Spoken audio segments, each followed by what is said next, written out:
Chinese മുഖപത്രമായ global times ഒരു ലേഖനം എഴുതിയിട്ടുണ്ട്. ഇന്ത്യയുടെ തെരഞ്ഞെടുപ്പ് സീസണിൽ വോട്ട് നേടുന്നതിന് ചൈന വിരുദ്ധ വികാരം രൂക്ഷമാക്കുന്നത് ഒഴിവാക്കണമെന്ന തലക്കെട്ടോടു കൂടിയാണ് അവർ ആ ആർട്ടിക്കിൾ എഴുതിയിരിക്കുന്നത്. ഇന്ത്യയിൽ ജനറൽ ഇലക്ഷൻ വരാൻ പോവുകയാണെന്നും ഈ വരുന്ന ഏപ്രിൽ 19 അത് സ്റ്റാർട്ട് ചെയ്യുന്നുവെന്നും പ്രധാനമന്ത്രി നരേന്ദ്രമോദി 3-ാം വട്ടം തെരഞ്ഞെടുപ്പിനെ നേരിടാനായിട്ട് ഒരുങ്ങുകയാണ് എന്നൊക്കെ പറഞ്ഞുകൊണ്ടാണ് ആ ഒരു ലേഖനം തുടങ്ങുന്നത്. ചൈനീസ് മാധ്യമങ്ങൾ ഈ ഒരു ഇലക്ഷനിൽ വലിയ രീതിയിലുള്ള ശ്രദ്ധ നൽകുന്നുണ്ട്. കാരണമായിട്ട് പറയുന്നത് രണ്ട് രാജ്യങ്ങളും അടുത്തടുത്ത, അതായത് അയൽ രാജ്യങ്ങളാണ്. ഒപ്പം അതിർത്തി തർക്കങ്ങളും രണ്ട് രാജ്യങ്ങൾക്കുമിടയിലുണ്ട്. 2020 ഗാൽവാൻ വാലിയിൽ ഇന്ത്യയും ചൈനയും തമ്മിൽ സംഘർഷമുണ്ടായെന്നും 4 ചൈനീസ് പട്ടാളക്കാരും ഏതാണ്ട് 20ഓളം ഇന്ത്യൻ പട്ടാളക്കാരും മരണപ്പെട്ടു എന്നുമാണ് ആർട്ടിക്കിളിന്റെ ആദ്യ ഭാഗത്തിൽ പറയുന്നത്. ചൈന പറയുന്നത് അവരുടെ ഭാഗത്ത് 4 പേര് മാത്രമേ മരിച്ചിട്ടുള്ളൂ എന്നാണ്. ഈ ഒരു 10 വർഷം കൂടെ കഴിയുമ്പോൾ ചിലപ്പോൾ സത്യസന്ധമായിട്ട് പറയുമായിരിക്കും. അതെന്തോ ആകട്ടെ. അപ്പോൾ 4 പേരെങ്കിലും കൊല്ലപ്പെട്ടു എന്ന് സമ്മതിച്ചത് തന്നെ വലിയ കാര്യം. അപ്പോൾ അങ്ങനെയാണ് ചൈന പറയുന്നത്. തുടർന്ന് ആ ഒരു ലേഖനത്തിൽ പറയുന്നത് ഇന്ത്യ എന്ന് പറയുന്നത് ഒരു പ്രധാനപ്പെട്ട ഡെസ്റ്റിനേഷനാണ്. എന്തിനാണ്? ഈ ചൈനീസ് ഇൻവെസ്റ്റേഴ്സിനെ സംബന്ധിച്ചിടത്തോളം വളരെ പ്രധാനപ്പെട്ട ഒരു ഡെസ്റ്റിനേഷനാണ്, പ്രത്യേകിച്ച് മൊബൈൽ ഫോൺ കമ്പനികൾക്ക്. കഴിഞ്ഞ കുറച്ച് നാളുകളായിട്ട് ഇന്ത്യൻ ഗവൺമെന്റ് ചൈനീസ് കമ്പനികൾക്കെതിരായിട്ട് അൺഫെയർ ആയിട്ടുള്ള കുറെ കാര്യങ്ങളൊക്കെ ചെയ്തിട്ടുണ്ട്. അതുകൊണ്ട് തന്നെ ഇത് കാരണം ചൈനീസ് കമ്പനികൾ, ചൈനയിലെ ജനങ്ങളുമൊക്കെ ഒട്ടും തൃപ്തരല്ല ഇന്ത്യയുടെ ഈ നടപടി കാരണം. ഇന്ത്യയും ചൈനയും തമ്മിലുള്ള ഈ തുടർച്ചയായിട്ടുള്ള വ്യാപാര ബന്ധങ്ങളും അതിന്റെ പുരോഗതിയും ഒക്കെ വലിയ പ്രാധാന്യത്തോടെയാണ് ചൈനീസ് മാധ്യമങ്ങൾ നോക്കിക്കാണുന്നത്. 2023 ഇന്ത്യയും ചൈനയും തമ്മിലുള്ള ട്രേഡ് വോളിയം എന്ന് പറയുന്നത് ഏകദേശം 136.2 ബില്യൺ അമേരിക്കൻ ഡോളറാണ്. മുൻ വർഷത്തെ അപേക്ഷിച്ച് ഏകദേശം 1.5% വർധനവാണ് രേഖപ്പെടുത്തിയത്. ഏകദേശം 117 ബില്യൺ അമേരിക്കൻ ഡോളറിന്റെ കയറ്റുമതിയാണ് ചൈന ഈ കാലയളവിൽ ഇന്ത്യയിലേക്ക് നടത്തിയത്. ഇന്ത്യയിൽ നിന്ന് 18.5 ബില്യന്റെ ഇറക്കുമതിയും ചൈന നടത്തിയിട്ടുണ്ടായിരുന്നു. അതായത് കയറ്റുമതിയുടെ കാര്യത്തിൽ 0.08% വർധനവും ഇറക്കുമതിയുടെ കാര്യത്തിൽ 6% വർധനവും ഉണ്ടായെന്നാണ് ചൈന പറയുന്നത്. അതായത് ഇന്ത്യയിൽ നിന്ന് ചൈന ഇറക്കുമതി ചെയ്യുന്നത് വർദ്ധിപ്പിച്ചിട്ടുണ്ട് എന്ന് അവർ ചൂണ്ടിക്കാട്ടുന്നു.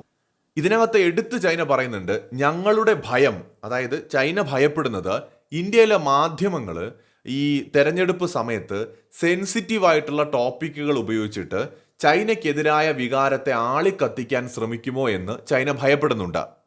അതായത് അവർ സപ്പോർട്ട് ചെയ്യുന്ന, മാധ്യമങ്ങൾ സപ്പോർട്ട് ചെയ്യുന്ന പാർട്ടിക്ക് അനുകൂലമായിട്ട് വാർത്തകൾ നൽകുകയും ചൈന വിരുദ്ധത, ആന്റി ചൈന സെന്റിമെന്റ്സിനെ വലിയ രീതിയിൽ ഇവിടെ ഉയർത്തിക്കാട്ടുകയും ചെയ്യുമോ എന്ന് ചൈന ഭയപ്പെടുന്നുണ്ട്. കൂടുതൽ വോട്ടുകൾ നേടുന്നതിന് വേണ്ടി മത്സരാർത്ഥികളും ചൈനയുമായി ബന്ധപ്പെട്ട ഇഷ്യൂസ് ചർച്ചയാക്കുകയും അതിനെക്കുറിച്ച് സംസാരിക്കുകയും ചെയ്യുമോ എന്നും തങ്ങൾ ഭയപ്പെടുന്നുണ്ട് എന്നാണ് ചൈന പറയുന്നത്. ഇന്ത്യയും ചൈനയും തമ്മിലുള്ള റിലേഷൻസ് തൽക്കാലം അത്യാവശ്യം സ്റ്റേബിൾ ആയിട്ടുള്ള ഒരു സ്റ്റേജിലാണ് നിൽക്കുന്നത്. അത് മാത്രമല്ല, ബൗണ്ടറിയിൽ ഉണ്ടായിരിക്കുന്ന പ്രശ്നങ്ങൾ പരസ്പരം നെഗോഷിയേറ്റ് ചെയ്ത് അത് പ്രോഗ്രസിലേക്ക് വന്നുകൊണ്ടിരിക്കുകയാണ്, പ്രശ്നങ്ങൾ പരിഹരിക്കപ്പെട്ടുകൊണ്ടിരിക്കുകയാണ്. ഇന്ത്യയുടെ വിദേശകാര്യമന്ത്രി എസ് ജയശങ്കർ മാർച്ചിൽ പറഞ്ഞത് ഇന്ത്യയും ചൈനയും തമ്മിൽ അതിർത്തിയിൽ ഉണ്ടായ പ്രശ്നങ്ങൾ കാരണം ആർക്കും ഒരു നേട്ടവും ഉണ്ടായിട്ടില്ല എന്നും ചൈന ഒരിക്കലും ഇന്ത്യയിൽ നടക്കുന്ന തെരഞ്ഞെടുപ്പിൽ ചൈനയുടെ പേര് വലിച്ചിഴയ്ക്കുന്നതും ആ പേര് ഉപയോഗിച്ചുകൊണ്ട് മത്സരാർത്ഥികൾ വോട്ട് തേടുന്നതും ആന്റി ചൈന സെന്റിമെന്റ്സിനെ വളർത്തുന്നതും ആഗ്രഹിക്കുന്നില്ല, അത്തരത്തിലുള്ള വാർത്തകൾ സ്പ്രെഡ് ചെയ്യുന്നതിനെ അനുകൂലിക്കുന്നില്ല. എന്നാൽ അത്തരത്തിലുള്ള വാർത്തകൾ തെരഞ്ഞെടുപ്പ് വേളയിൽ വ്യാപകമായി തന്നെ ഇന്ത്യയിൽ പ്രചരിക്കുന്നുണ്ട് എന്നും ചൈനീസ് മുഖപത്രം പറയുന്നു.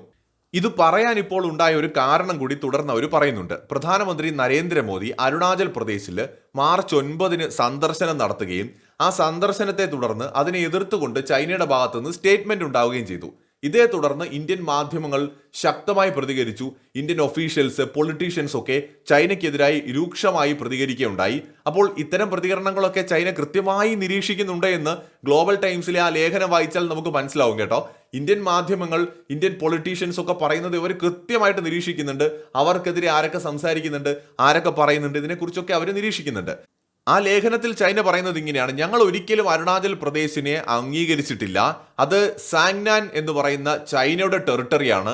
ഇന്ത്യ അത് ഇല്ലീഗലായിട്ട് കൈവശപ്പെടുത്തി വച്ചിരിക്കുന്നതാണ്. അതുകൊണ്ട് തന്നെ ഇന്ത്യയിലെ ഉയർന്ന നേതാക്കളുടെ വിസിറ്റ് ആ ഒരു പ്രദേശത്തിലേക്ക് ഉണ്ടാകുമ്പോഴൊക്കെ ഞങ്ങൾ അതിനെ എതിർത്തിട്ടുണ്ട്. പക്ഷേ ഇപ്പോൾ അത് ഇന്ത്യയിൽ ഒരു തെരഞ്ഞെടുപ്പ് വിഷയമായിട്ട് മാറുകയാണ്. അപ്പോൾ ഇതാണ് ചൈന അതിനകത്ത് പറഞ്ഞ പ്രധാനപ്പെട്ട പോയിന്റ്. ഈ ചൈന അതിനെ നരേന്ദ്രമോദിയുടെ സന്ദർശനത്തിനെ എതിർത്തത് ഇന്ത്യയിൽ ഒരു ചർച്ചാ വിഷയമായിട്ടുണ്ട് തെരഞ്ഞെടുപ്പ് സമയത്ത്. അപ്പൊ അത് ഉണ്ടാകുന്നതിനോടുള്ള നീരസവും ആശങ്കയും ഭയവുമാണ് ചൈന പങ്കുവെക്കുന്നത്. കാരണം ആന്റി ചൈന സെന്റിമെന്റ്സ് ഉണ്ടായ ആളുകൾ ചൈനീസ് ഉൽപ്പന്നങ്ങൾ ബഹിഷ്കരിക്കും, ചൈനയോടുള്ള ട്രേഡിലെ അത് ബാധിക്കും, മാത്രമല്ല ചൈനീസ് കമ്പനികളെ അത് ബാധിക്കും. ഇന്ത്യയിൽ ഒരുപാട് ചൈനീസ് കമ്പനികൾ അവരുടെ പ്രോഡക്റ്റുകൾ വിൽക്കുന്നുണ്ട്. സോ ആ കമ്പനികളെ അത് ബാധിക്കും. ഈ ഒരു ആശങ്കയാണ് ഇത്തരത്തിലൊരു ലേഖനം എഴുതാൻ ചൈനയെ പ്രേരിപ്പിച്ചിരിക്കുന്നത്. മാത്രമല്ല ഇന്ത്യയും ചൈനയും തമ്മിലുള്ള വ്യാപാരത്തിൽ ചൈനയിൽ നിന്ന് നമ്മൾ ഇറക്കുമതി ചെയ്യുന്നത് വളരെ കൂടുതലാണ്. 118 ബില്യൻ്റെത് നമ്മൾ ഇറക്കുമതി ചെയ്യുമ്പോൾ 18 ബില്യൺ മാത്രമാണ് ചൈനയിലോട്ട് കയറ്റുമതി ചെയ്യുന്നത്.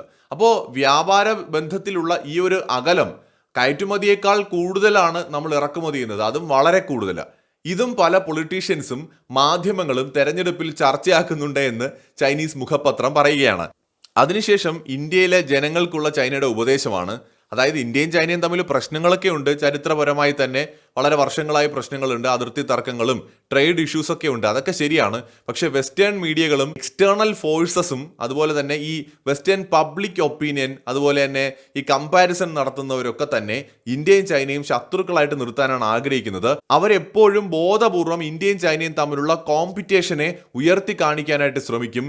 ഇന്ത്യ ചൈനയെ ഒരു മേജർ കോമ്പറ്റേറ്ററായിട്ട് കാണുന്നുവെന്ന് പ്രചരിപ്പിക്കാൻ ശ്രമിക്കും. അത് ഒരിക്കലും ഇരു രാജ്യങ്ങളും തമ്മിലുള്ള ബന്ധത്തെ ബാധിക്കാൻ പാടില്ല. നമ്മൾ എപ്പോഴും ശ്രദ്ധിക്കണം. അതായത് ഇലക്ഷൻ സമയമൊക്കെ ആകുമ്പോൾ ഇത്തരത്തിൽ പബ്ലിക് ഒപ്പീനിയനൊക്കെ എടുത്തിട്ട് ചൈനയ്ക്കും ഇന്ത്യക്കും എതിരായിട്ട് പല നീക്കങ്ങളും നടക്കും. ഇന്ത്യ ചൈന റിലേഷൻസിനെ വരെ അത് ബാധിക്കാൻ സാധ്യതയുണ്ട്.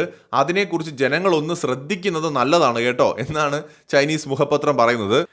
അവശേഷിക്കുന്ന പ്രശ്നങ്ങൾ, ഇന്ത്യക്കും ചൈനയ്ക്കും ഇടയിലുള്ള പ്രശ്നങ്ങൾ രണ്ടു കൂട്ടരും ചർച്ച നടത്തി ജോയിന്റ് എഫേർട്ടിലൂടെ അത് പരിഹരിക്കാൻ പരിശ്രമിക്കും. മാത്രമല്ല രണ്ട് രാജ്യങ്ങൾക്കിടയിലും മഞ്ഞുരുകുന്നതിന് വേണ്ടിയിട്ടുള്ള പരിശ്രമം ആത്മാർത്ഥമായി തന്നെ നടക്കുന്നുമുണ്ട്. ഇന്ത്യയിലെ പ്രസക്തമായ പാർട്ടികൾ ഇക്കാര്യത്തിൽ വ്യക്തമായ ധാരണ നിലനിർത്തുമെന്ന് ഞങ്ങൾ പ്രതീക്ഷിക്കുന്നു. ഇന്ത്യയുടെ നിലവിലുള്ള തെരഞ്ഞെടുപ്പ് സമ്പ്രദായം ഇന്ത്യ ചൈന ബന്ധത്തെ ദോഷകരമായി ബാധിക്കാൻ സാധ്യതയുണ്ട്. വോട്ട് നേടുന്നതിനായി പൊതുജനങ്ങൾക്കിടയിൽ ചൈന വിരുദ്ധ വികാരം വർദ്ധിപ്പിക്കാനുള്ള ഏതൊരു ശ്രമവും ആത്യന്തികമായി ഉഭയകക്ഷി ബന്ധത്തിന് കൂടുതൽ പ്രശ്നമുണ്ടാക്കുകയും ഇന്ത്യയിൽ കൂടുതൽ അസ്ഥിരത കൊണ്ടുവരികയും ചെയ്യുമെന്നൊരു ഉപദേശം കൂടി ചൈന നൽകുന്നുണ്ട്. ഇതാര് പറയുന്നു എന്നുള്ളതാണ് കോമഡി. ആന്റി ഇന്ത്യ സെന്റിമെന്റ്സ് മാലിദ്വീപിൽ വളർത്താൻ മുഹമ്മദ് മൊയ്സുവിന് പണം വാരിക്കോരി കൊടുത്ത ചൈന പറയാണ്, ഇന്ത്യയിൽ തെരഞ്ഞെടുപ്പ് നടക്കുമ്പോൾ ആന്റി ചൈന ക്യാമ്പയിൻസ് നടക്കുന്നുണ്ട്, ആന്റി ചൈന സെന്റിമെന്റ്സ് വളരെ ശക്തമാണ്, അത് നമ്മൾ തമ്മിലുള്ള ബന്ധത്തെ ബാധിക്കുക, അതുകൊണ്ട് അതൊന്നും ചെയ്യരുത് കേട്ടോ എന്ന് നമ്മളോട് പറയാണ് ചൈന. എന്തൊരു കോമഡിയാണ്. മാത്രമല്ല ഇന്ത്യയിലെ ജനാധിപത്യ വ്യവസ്ഥയോടുള്ള അവരുടെ ഭയം അവർ തുറന്നു പറയാണ്. നിലവിലുള്ള ഇന്ത്യയിലുള്ള തെരഞ്ഞെടുപ്പ് സമ്പ്രദായം ശരിയല്ല, ഈ സമ്പ്രദായം ഇന്ത്യ ചൈന ബന്ധത്തെ ദോഷകരമായി ബാധിക്കാനിടയുണ്ടെന്നാണ് ചൈന പറയുന്നത്. അതായത് ഇവിടെ തെരഞ്ഞെടുപ്പ് വേണ്ട, ചൈനീസ് മോഡലിലുള്ള ഒരു ഭരണമാണ് ഇവിടെ നടക്കുന്നതെങ്കിൽ കുറച്ചുകൂടെ നല്ലതായിരിക്കുമെന്നാണ് ചൈന പറഞ്ഞു വയ്ക്കുന്നത്. എന്തായാലും ഇന്ത്യയിൽ നടക്കുന്ന ഓരോ സംഭവങ്ങളും ചൈന സസൂക്ഷ്മം നിരീക്ഷിക്കുകയും ചൈനയെ ഭയപ്പെടുത്തുകയും ചെയ്യുന്നുണ്ട് എന്ന് പ്രകടമാക്കുന്ന ലേഖനമാണ് നമ്മൾ ഇത്രയും നേരം കേട്ടത്. കൂടുതൽ അപ്ഡേറ്റുകളുമായി വീണ്ടും കാണാം.